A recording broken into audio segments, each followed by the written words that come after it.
चटपटीत लिंबू मिरची बनवण्यासाठी मी अशा प्रकारच्या मिरच्या घेतलेल्या आहे। आता मिरच्यांना कट करून त्यांच्या आतील बिया काढून घ्यायच्या आहे।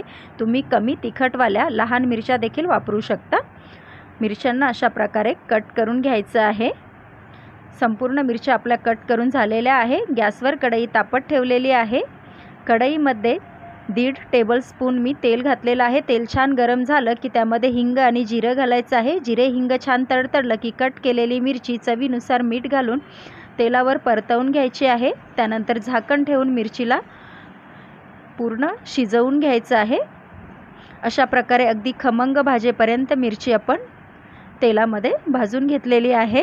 आता यामध्ये घालायचं आहे 1 चमचा जाडसर दळलेला शेंगदाण्याचा कूट, अर्धा लिंबाचा रस व्यवस्थित मिक्स करायचा आहे। गॅस बंद करायचा आहे। खाण्यासाठी तयार आहे चटपटीत लिंबू मिरची।